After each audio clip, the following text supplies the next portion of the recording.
The alarm screamed through the metal corridors of HFY. Captain Taeyang Kim ran to the command center, his boots echoing against the cold floor. Through the massive windows, he saw them.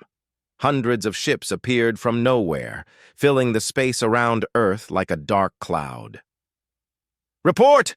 Taeyang shouted to his crew. "Sir, we count 400 enemy vessels.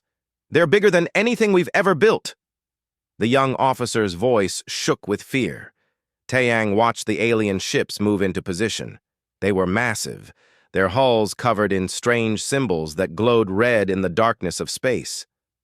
This was the Valak's dominion. Everyone in the galaxy feared them. They had conquered 3,000 worlds, and now they wanted Earth. "All stations, prepare to fire," Taeyang ordered. His hands gripped the command rail. He knew this was a fight they could not win, but they would try. The battle began in silence. Earth's defense platforms opened fire first. Bright streams of missiles and laser fire crossed the empty space between them and the Valak's fleet. For a moment, Taeyang felt hope. Their weapons hit the alien ships, creating small explosions on their hulls. Then the Valaks fired back. Their weapons were different. They didn't shoot lasers or missiles. Instead, beams of purple energy tore through space. When they hit Earth's platforms, the metal simply disappeared. 3 defense stations vanished in seconds, turned to dust by weapons humanity couldn't understand. "Evasive action!" Taeyang yelled, but it was too late. A purple beam sliced through HFY's left side. The whole station shook. Crew members fell from their stations. Alarms rang everywhere. In the Antarctic ice, deep below the frozen surface, Dr. Minji Park watched the battle on her screens. Her research facility was secret, hidden from the world above. She and her team of scientists studied alien technology, preparing for the day when Earth might need new weapons. That day had come too soon. "Dr. Park, they're destroying everything," her assistant said, tears running down his face. Minji's jaw tightened. "Lock down the facility. Cut all connections to the outside. If Earth falls, we must survive. We're the only hope for the future."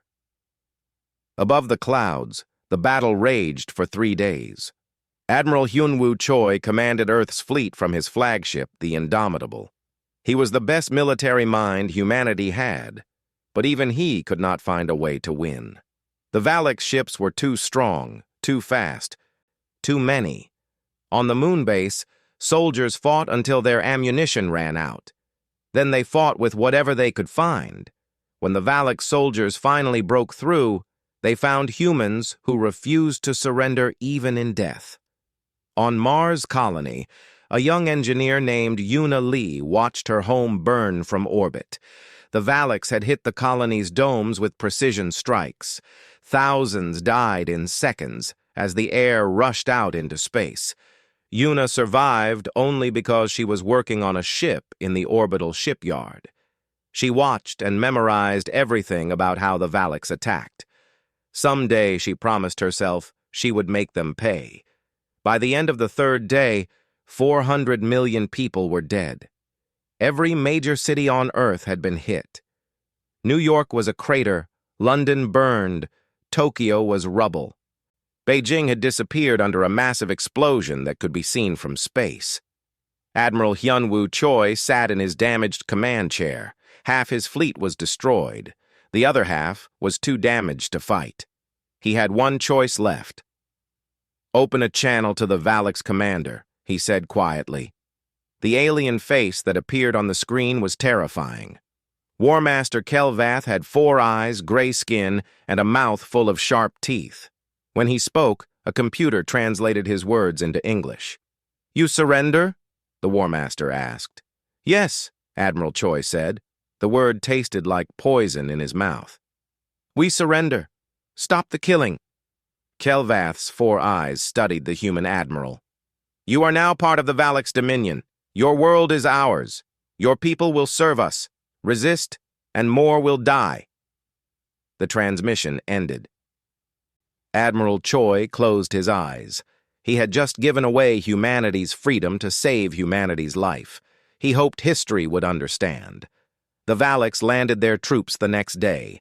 Massive ships descended on every continent, releasing thousands of soldiers. The aliens were tall, nearly 3 meters high, with gray skin and powerful bodies. They wore armor that made them look even bigger. In the ruins of Seoul, a man named Jiho Song watched them march through his city. He was a former soldier, now just another survivor. The Valak soldiers set up checkpoints everywhere. Anyone who moved without permission was shot. Anyone who looked at them wrong was shot. The message was clear: obey or die. Taeyang Kim survived the destruction of HFY. He and 50 crew members made it to an escape pod before the station exploded. They landed in what used to be Japan. Valak soldiers captured them within hours and took them to a detention camp. The camp was a nightmare. Thousands of humans crowded into a space meant for hundreds. Food was scarce. Water was dirty. Every day, the Valaks took people away for work assignments. Most never came back. Taeyang sat against a concrete wall, his arm broken and bandaged with torn cloth. Around him, people cried. Children asked for parents who were dead. Old people stared at nothing, their minds broken by what they had seen. But Taeyang didn't cry. He watched the Valaks guards, studying their patterns, their weapons, their routines. He listened to their conversations through the translator devices they wore. He learned. One night, a woman sat next to him. She was thin and dirty, like everyone else. "You're Captain Kim," she said. "I saw you on the news before all this." "That was another life," Taeyang replied. "Will we ever be free again?" she asked. Taeyang looked up at the stars through the wire fence. Somewhere up there, the Valaks fleet orbited Earth like vultures. But somewhere up there, humans still lived. On Mars, on the orbital stations, in hidden places the Valaks hadn't found yet. "Yes," he said finally, "someday we'll be free again. I don't know how, I don't know when, but I promise you, we will fight back. Humans don't stay slaves forever." The woman nodded and walked away. Taeyang returned his gaze to the Valaks guards. They thought they had won. They thought humanity was broken. They were wrong. In the Antarctic ice, Dr. Minji Park began her work. In the ruins of Seoul, Jiho Song gathered others who wanted to resist. On Mars, Yuna Lee learned everything she could about Valak ships.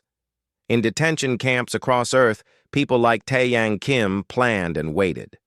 The Valaks had conquered everything, but they had never conquered humans before. They didn't know what they had started. 5 years had passed since Earth fell. The planet looked different now. Beautiful cities had become work camps. Green forests had become mining sites. The blue oceans were now filled with Valaks factory ships, turning seawater into fuel for their endless fleet. Taeyang Kim stood in a manufacturing building on the edge of what used to be Tokyo. Around him, thousands of humans worked on assembly lines, building parts for Valaks war machines. The aliens watched them from raised platforms, ready to punish anyone who moved too slowly. But Taeyang wasn't working. He was watching, counting, memorizing, every shift change, every guard rotation, every weak point in the facility's security. After 5 years, he had learned patience. He had learned to wait.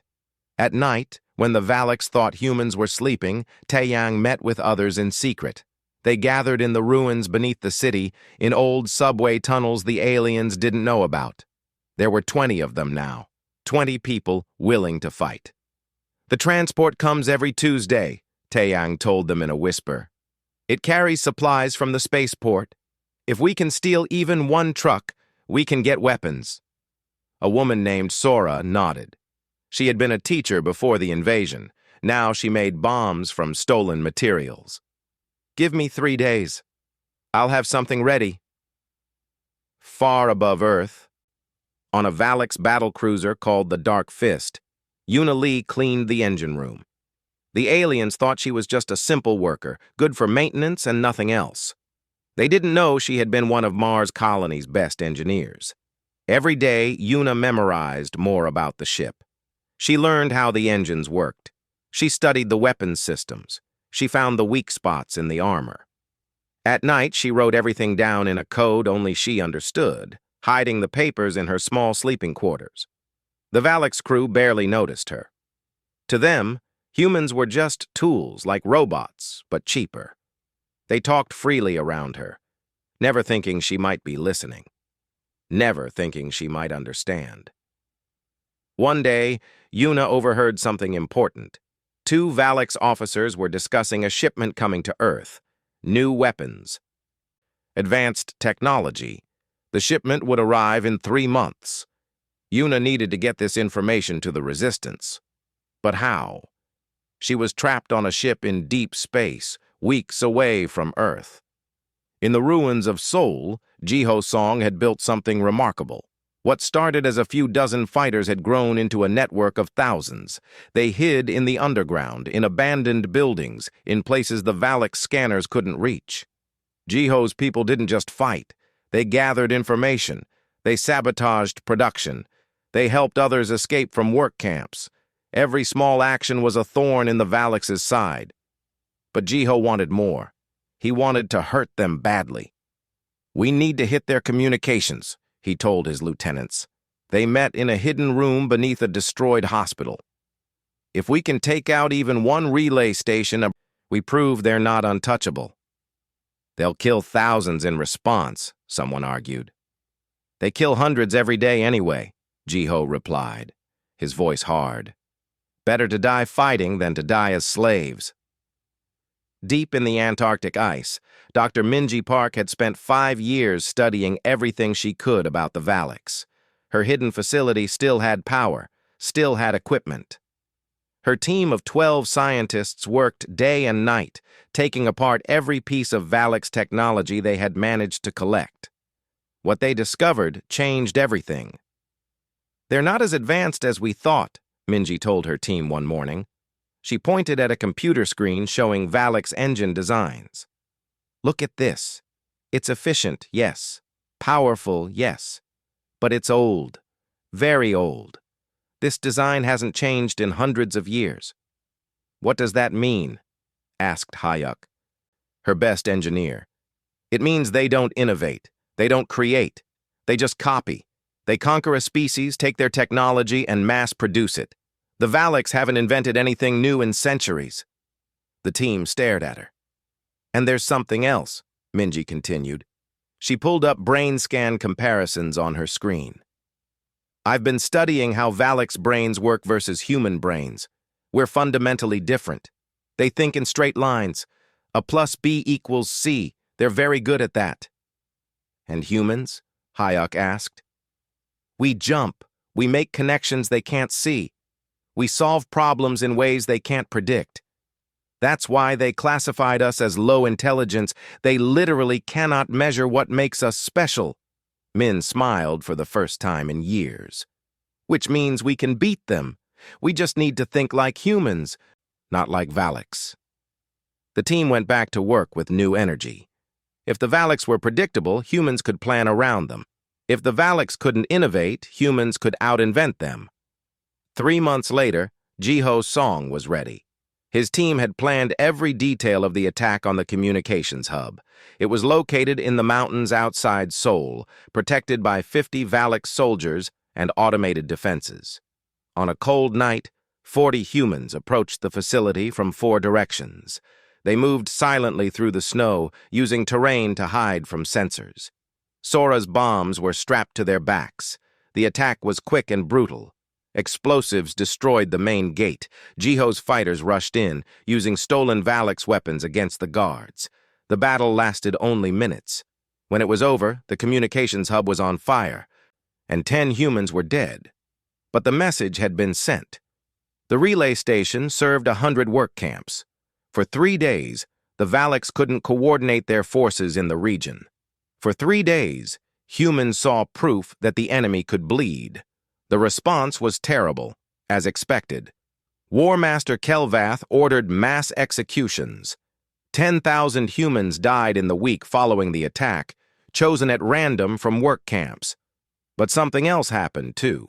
Across Earth, more people joined the resistance. The attack proved that fighting back was possible. If one communications hub could fall, maybe more could, too. On the Dark Fist, Yuna Lee finally got her chance. The battlecruiser returned to Earth for repairs. During the docking process, she managed to hide a data chip in her shoe.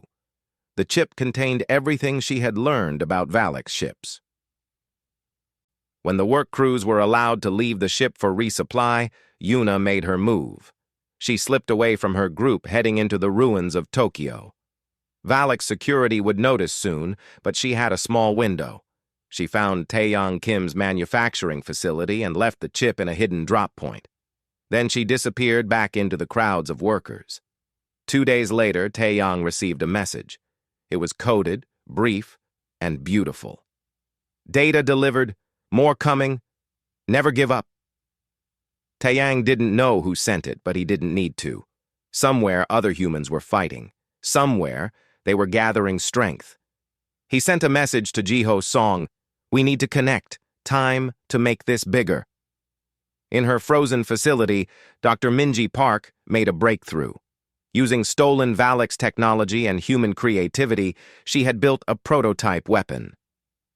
It was small, barely the size of a briefcase, but when activated, it sent out a pulse that disrupted Valak's neural implants. She tested it on a captured Valak soldier they had kept alive for study.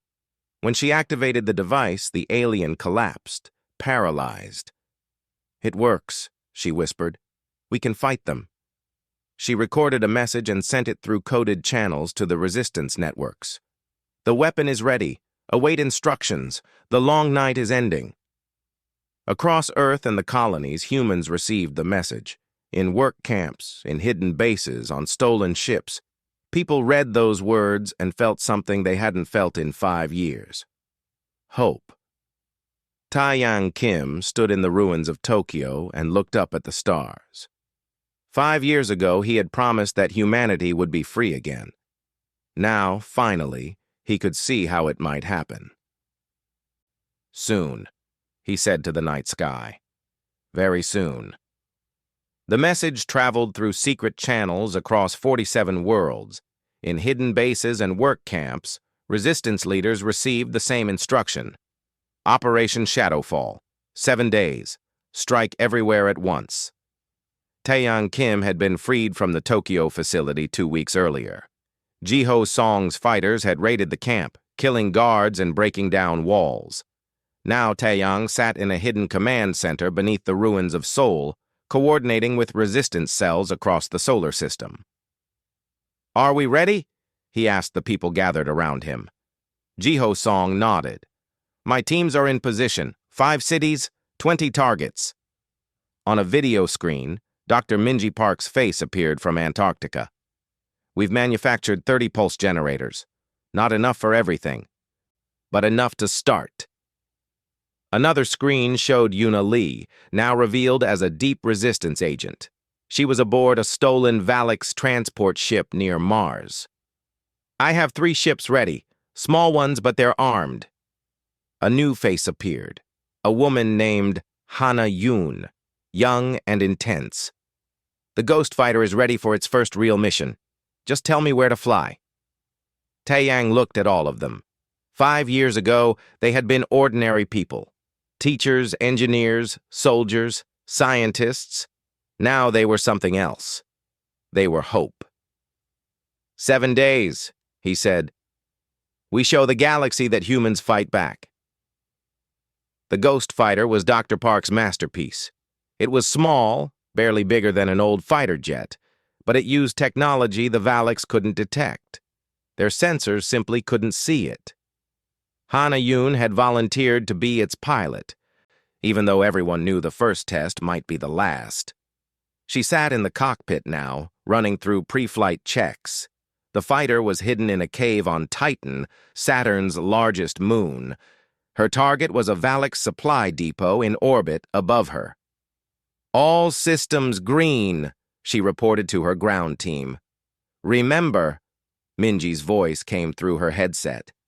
The stealth only works if you don't fire weapons. Once you shoot, they'll see you for about 5 seconds before the system resets. Understood, Hana replied.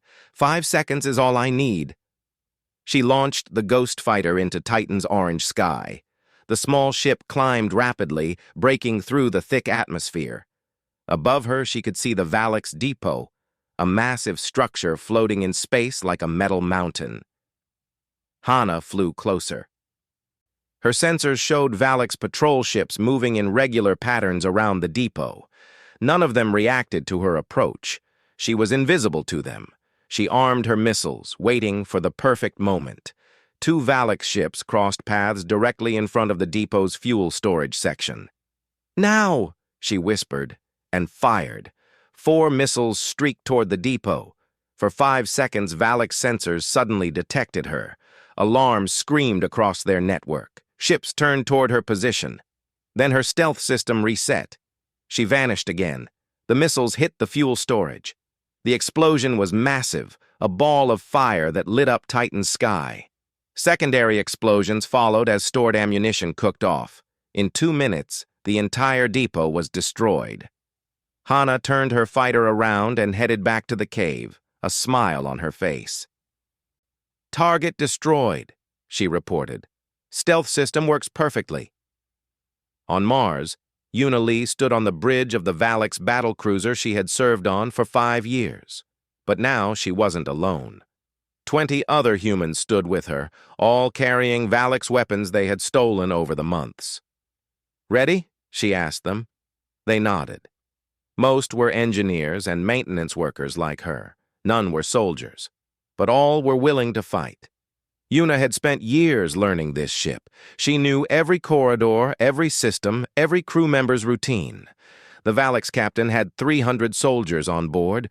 Yuna had 20 fighters. The odds were bad, but humans didn't win by fighting fair. "Cut the oxygen to the crew quarters," she ordered. One of her team members, a man named Quan, worked the controls. Throughout the ship, air vents in the Valix sleeping areas closed. Within minutes, 200 Valix soldiers were unconscious from lack of oxygen. The remaining 100 soldiers rushed to investigate. They found the doors to their quarters sealed shut. That's when Yuna's team struck. They had placed bombs at key points throughout the ship. The explosions didn't damage the hull, but they cut off sections from each other. The Valix force was divided into small groups. Yuna and her people hunted them down, one group at a time. It was brutal, desperate fighting. Humans died, but more Valix died. 6 hours later, Yuna stood on the bridge of a captured Valix battlecruiser. Half her team was dead, but the ship was theirs. "Rename her," Quan said, bleeding from a wound in his arm. "She needs a human name now." Yuna thought for a moment. "The Defiance." Because that's what we are. On Earth, Jiho Song led the main assault. 5 cities, 20 targets, thousands of resistance fighters, all moving at the same moment. In the ruins of Seoul, his people used Dr. Park's pulse generators. The devices worked perfectly. Valix soldiers collapsed as their neural implants shut down. Humans rushed in, taking their weapons, freeing prisoners from work camps. In former London, resistance teams sabotaged Valix factories. Massive explosions destroyed production lines that made weapons for the Valix fleet. In the remains of Cairo, fighters took over a Valix command center. They held it for 3 hours before reinforcements arrived, but in that time they stole valuable data about Valix fleet movements. In New Delhi's ruins, humans freed an entire work camp. 5,000 people escaped into the mountains. And in Beijing's crater, resistance members destroyed a Valix communication array, cutting off coordination for 100 facilities. The attacks happened so fast, so coordinated, that the Valix command couldn't respond effectively. For the first time in 5 years, they were reacting to humans instead of humans reacting to them. But victory came with a price. 50,000 humans died that day. some in the fighting, some in Valak's reprisals. The enemy's response was brutal and swift. War Master Kelvath, furious at the coordinated rebellion, ordered orbital bombardments of 3 major resistance strongholds. Cities that had already been damaged were now completely destroyed. Another 50,000 dead. But Jiho Song had expected this. He had made sure those cities were evacuated before announcing them as resistance bases. The Valaks killed mostly empty buildings. From his bunker, Taeyang Kim watched the results come in. Losses were heavy, but they had proven something important. Humans could fight back, they could coordinate, they could hurt the Valaks. "It's time," he said to the people around him. Jiho activated a transmitter, one powerful enough to reach every work camp, every colony, every place humans still lived. Taeyang's face appeared on screens across occupied space, transmitted through hacked Valak's communication networks. "This is Captain Taeyang Kim of the United Earth Defense Force," he said. His voice was clear and strong. "I know many of you think that name means nothing now, that Earth fell, that we're slaves forever." He paused, looking directly into the camera. "You're wrong. Today we struck back. On Earth, on Mars, on Titan, we hit the Valaks hard. We destroyed their facilities. We captured their ships. We freed our people. And this is only the beginning." Across the occupied worlds, humans stopped what they were doing and watched. "The Valaks think they conquered everything. They think we're weak. They think we'll stay broken. But they made one mistake. They left us alive, and as long as one human draws breath, we will fight. We will resist. We will never surrender." Taeyang leaned forward. "To every human in chains across the stars, hear me. Rise up. Fight back. Help is coming. The Empire conquered everything, but they're about to learn what happens when you try to chain humanity." The transmission ended. In work camps across 47 worlds, something changed. Humans looked at each other differently. The fear was still there, but something else was growing. Hope, anger, determination. In her Antarctic facility, Dr. Minji Park smiled as she shut down the transmission equipment. Then she turned to her team. "Show them the quantum torpedo plans," she said. "It's time to build something the Valaks have never seen before." Hayuk pulled up schematics on the main screen. The weapon was revolutionary, using principles the Valaks had never discovered because they had never been creative enough to look for them. "But there's a problem," Hayuk said. "To build this, we need materials from deep inside Valak space, rare elements they only process on their core worlds." Everyone looked at Minji. She nodded slowly. "Then we go get them. We go to the heart of the Valak's dominion." "That's impossible," someone said. "Everything we've done was impossible," Minji replied. "But we did it anyway." The abandoned station orbited Neptune in silence, hidden in the shadow of the planet's largest moon. Inside, 6 people sat around a table made from scrap metal. These were the leaders of the human resistance, meeting in person for the first time. Taeyang Kim looked at each face. Jiho Song, the fighter. Dr. Minji Park, the scientist. Yuna Lee, now commanding 3 stolen Valaks ships. A woman named Nari Bay, who had managed supply lines across 18 worlds. And Suho Kang, a former Valaks collaborator who had switched sides, bringing valuable intelligence. "We control 18 worlds now," Nari reported. "Not completely, but enough to cause problems for the Valaks. Production quotas are failing. Their supplies are disrupted." "War Master Kelvath is in trouble with his own people," Suho added. "The Valaks High Council is angry. They've never had a rebellion last this long. 3 of their fleets have been ambushed. They're starting to look weak." "Good," Jiho said. "Let them worry." Minji stood and activated a holographic display. It showed a map of the galaxy, with the Valak's dominion marked in red. At its center, 4,000 light-years from Earth, was a single planet marked with a special symbol. Valthorax, she said. The Valak's homeworld. Their research facilities hold everything we need. Advanced technology, manufacturing data, and most importantly, the materials to build quantum weapons that can actually defeat their fleets. Everyone stared at the map. You want to go there, Taeyang said slowly. To the most protected planet in the entire Dominion. Yes, Minji replied. It's impossible, but so was everything else we've done. Yuna leaned forward. Their homeworld has 50 battle groups protecting it. Thousands of ships, security checkpoints everywhere. No conquered species has ever even gotten close. That's why it might work, Suho said quietly. They don't expect it. They think they're completely safe there. For a long moment, no one spoke. Then Taeyang nodded. Tell us the plan. 3 weeks later, a small Valak's courier ship left the Jupiter orbital yards. It looked like any other supply vessel, carrying routine maintenance parts to deep space stations. The Valak's security scanner cleared it without a second look. Inside the ship, 6 humans tried not to breathe too loudly. Taeyang commanded the mission. Hanayun piloted the modified courier ship, which had been upgraded with Ghost Fighter stealth technology. Daehyun Jin, an engineer, maintained the systems. A man named Junho Park, Minji's son and a brilliant hacker, worked on breaking Valak's security codes. Min-seok Hwang, a former intelligence operative, handled infiltration planning. And Jiwoo Shin, a medic, kept them all alive and healthy. First checkpoint in 3 hours, Hana announced from the pilot's seat. Junho worked frantically on his computer.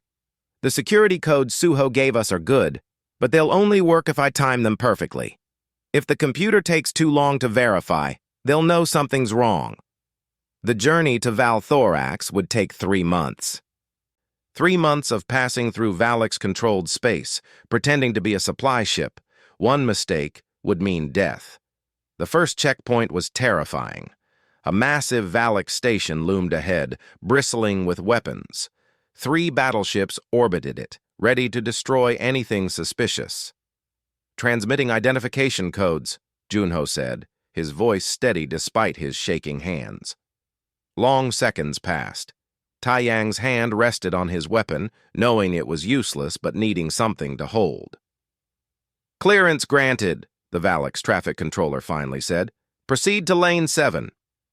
They passed through. 1 checkpoint down. 16 more to go. Over the next weeks, the team developed a routine. Pass through checkpoints, hide at supply stations when their ship needed maintenance, watch and learn about the Valak's empire. What they saw was disturbing. On every world they passed, they found enslaved species, not just humans. Hundreds of different aliens, all forced to work for the Valaks. Some had been slaves for centuries. Some had forgotten they were ever free. They've conquered over 200 species, Min-seok reported after hacking into a station's database. Some of these civilizations were destroyed 3,000 years ago. The Valaks have been doing this forever.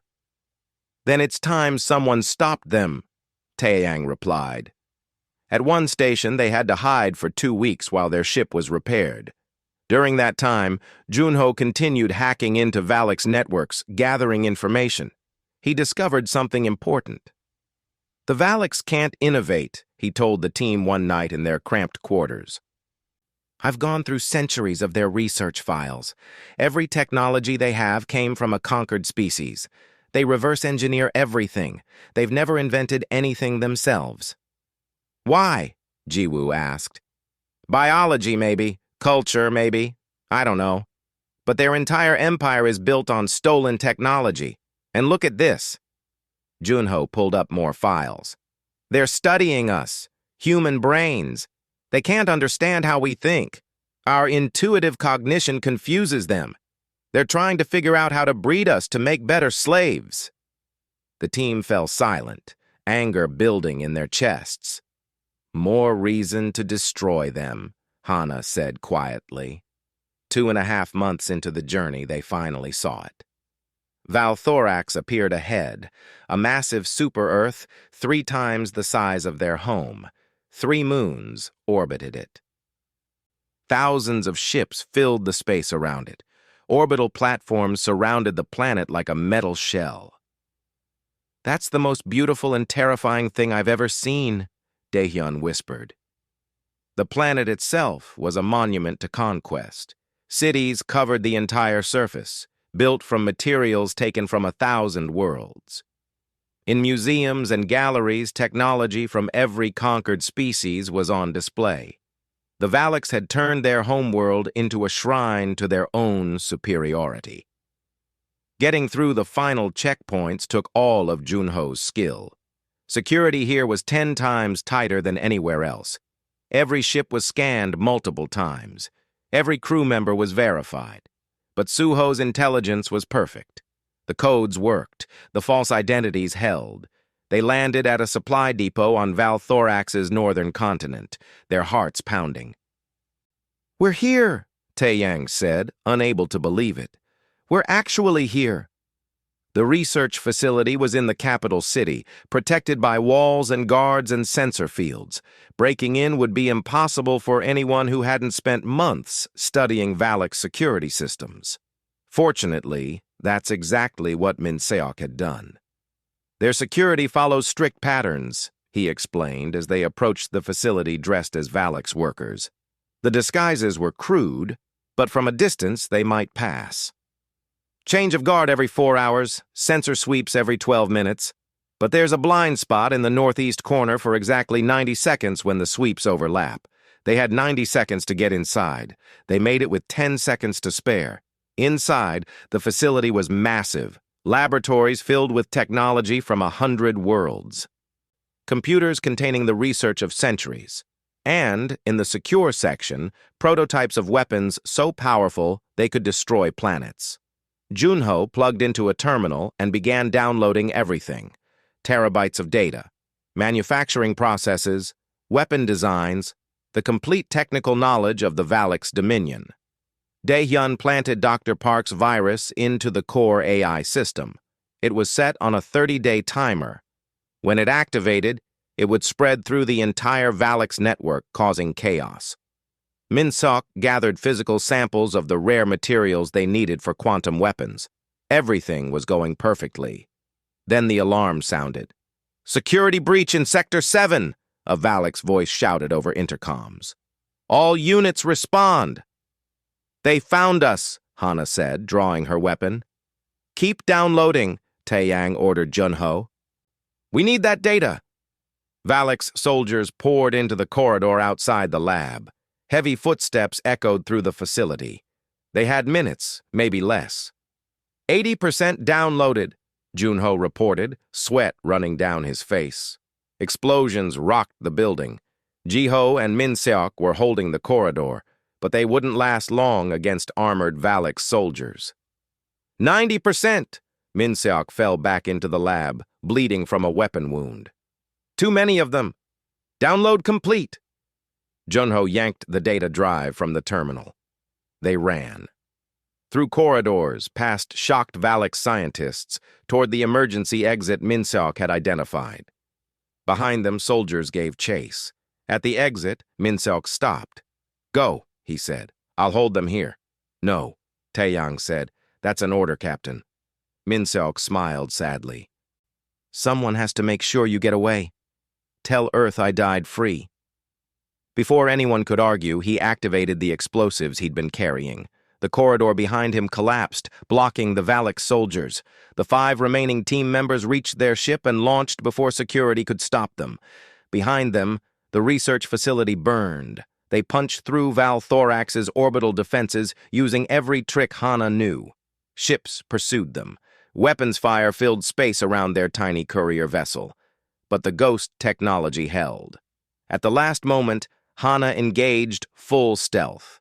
The Valak's ships lost their target.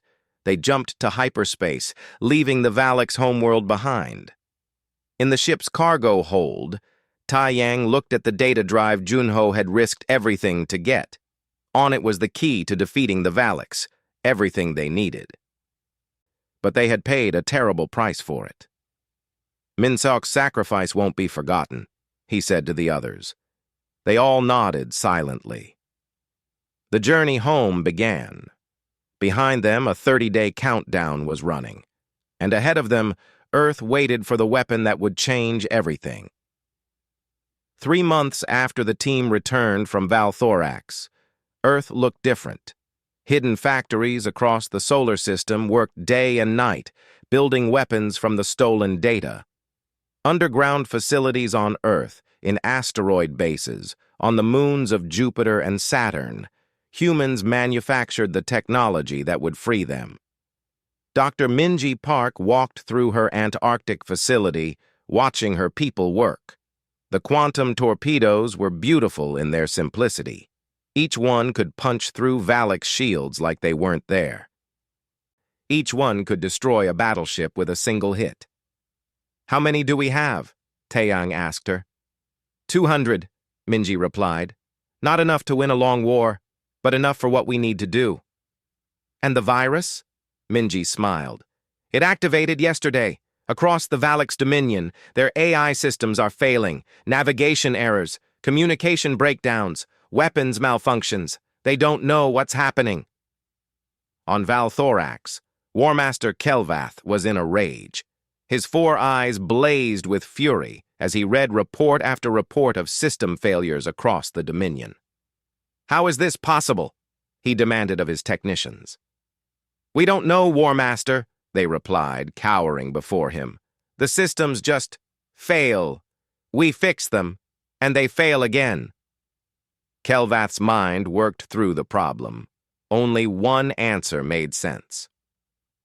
The human raid 3 months ago. They must have planted something. But how could primitive humans create a virus sophisticated enough to affect Valak's systems? It didn't matter. He would make an example of Earth that the entire galaxy would remember. "Authorize the planet crackers," he ordered. "We will destroy the human homeworld. Let every species see what happens to those who resist us." His council protested. Planet crackers were forbidden weapons, used only in the most extreme circumstances. Each one could tear a world apart through gravitational manipulation. "I have made my decision," Kelvath said coldly. "Prepare the fleet. We leave in 1 week." The message reached Earth within days.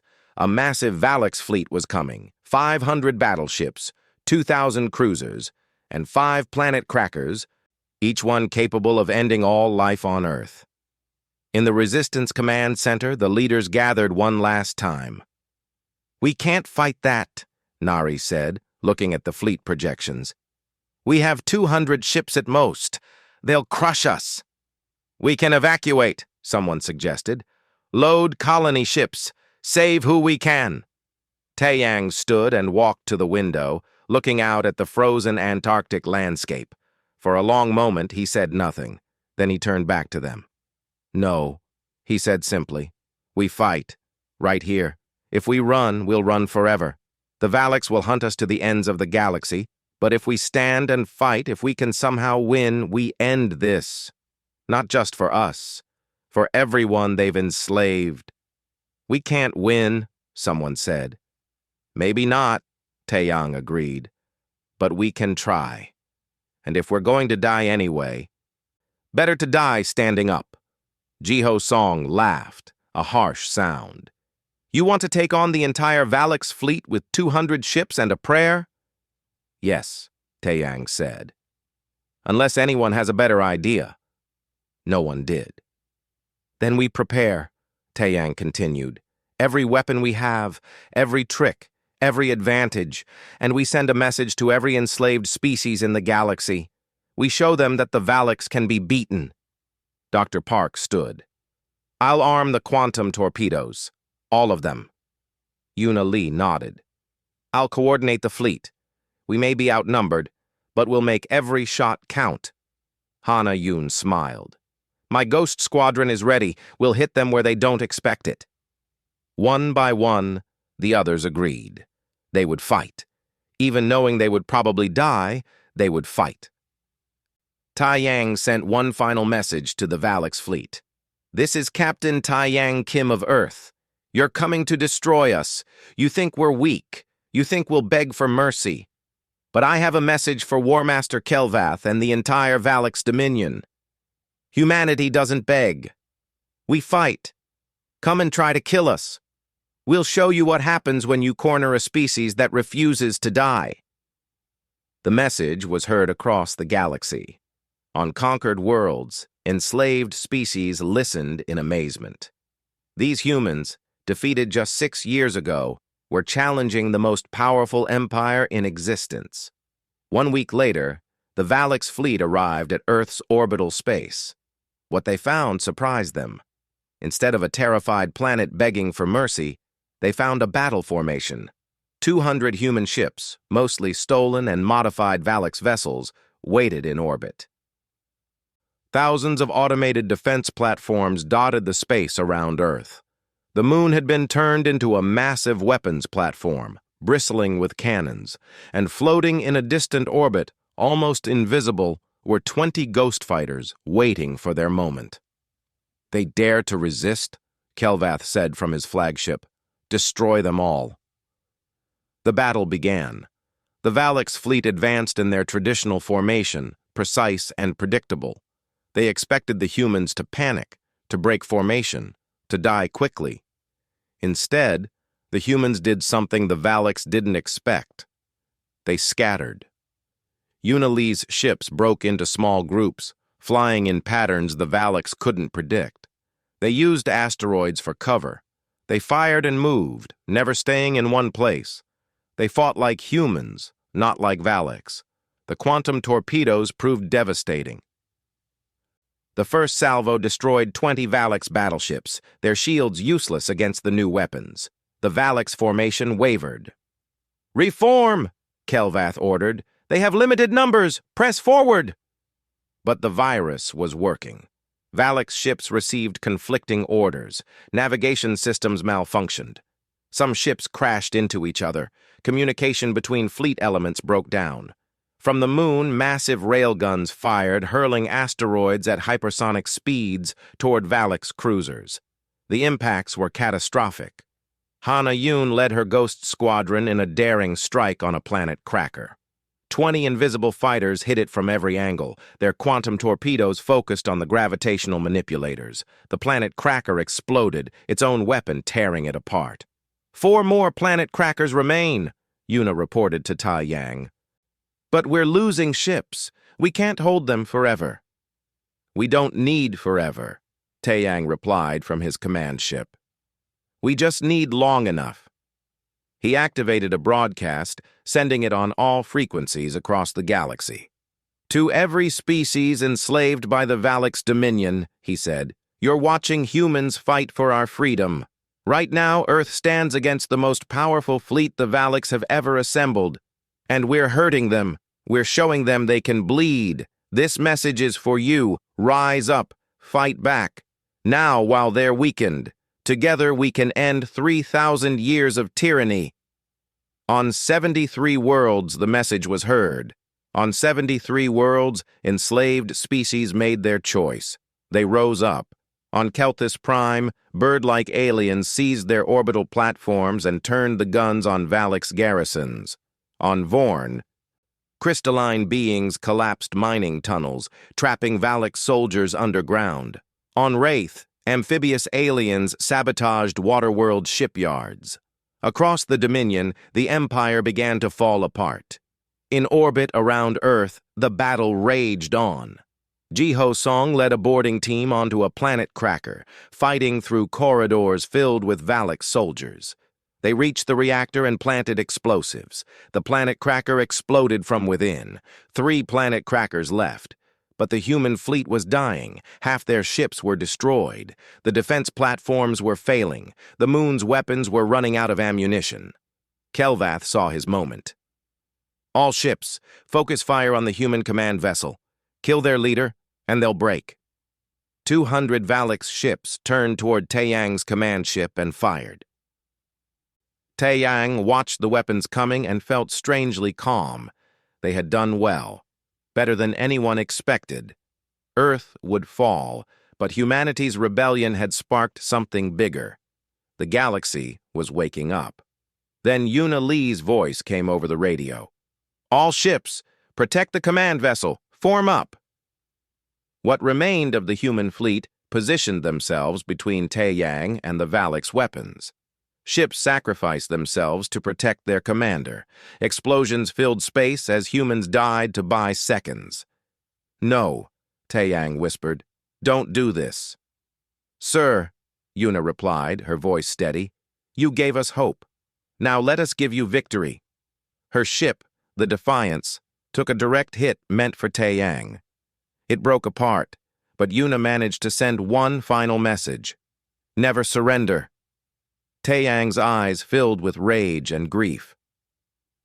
He grabbed the weapons control and fired every remaining quantum torpedo directly at Kelvath's flagship. The War Master saw the torpedoes coming and tried to evade, but his ship's systems were failing, corrupted by the virus. Navigation was sluggish. Shields didn't deploy properly. 20 quantum torpedoes hit the flagship in rapid succession. "This is for everyone you killed," Taeyang said softly. Kelvath's flagship exploded, a ball of fire visible from Earth's surface. The Valak's fleet faltered. Their commander was dead. Their systems were failing, and across the galaxy, their empire was collapsing into rebellion. The remaining Valak ships retreated, jumping to hyperspace in disorder. Earth had won. Taeyang sat in his damaged command chair, surrounded by the wreckage of the greatest battle humanity had ever fought. Half the fleet was gone, millions were dead, but Earth still existed. Humanity still lived. "Report," he said tiredly. "Valak's fleet is in full retreat," someone reported. "We're receiving messages from across the galaxy. Over 100 worlds are in open rebellion. The Dominion is fracturing." Taeyang closed his eyes. They had done it. Not just saved Earth, but ended an empire. 6 months later, Earth began to rebuild. The Valak's Dominion no longer existed as a unified empire. It had broken into dozens of warlord territories, each too weak to threaten anyone. 127 species had regained their independence. Together, they formed a new coalition, the Free Systems Alliance. On the anniversary of the Battle of Earth, a monument was unveiled at the site where HFY once stood. It bore the names of all who had died in the invasion, the occupation, and the liberation. Taeyang Kim, now Admiral of the Alliance Fleet, stood before the crowd and spoke. "The Valak's empire conquered everything. They thought they had conquered us. They thought we would stay broken, stay enslaved. They didn't understand humanity. We don't conquer for power. We fight for freedom. And when we found ourselves in chains, we did what humans do best. We adapted, we fought, we survived, and we inspired others to do the same." He looked up at the sky, where ships from 200 different species held formation. A fleet of mutual defense, not conquest. "The age of empires is over. No species should ever rule another. Today we stand together as free worlds. And we promise this: never again will we allow tyranny to spread unchallenged across the stars. Never again will anyone conquer everything." The crowd cheered. In orbit, the Alliance fleet fired a salute, their weapons aimed at empty space, a promise that they would only fire in defense of freedom. And on Earth, in a rebuilt city that was once called Seoul, people looked up at the stars without fear, because humanity had proven something important. You can conquer a species, you can enslave them, you can try to break them. But if you leave them alive, if you give them time to think and plan and hope, eventually they'll find a way to fight back. And when humans fight back, empires fall.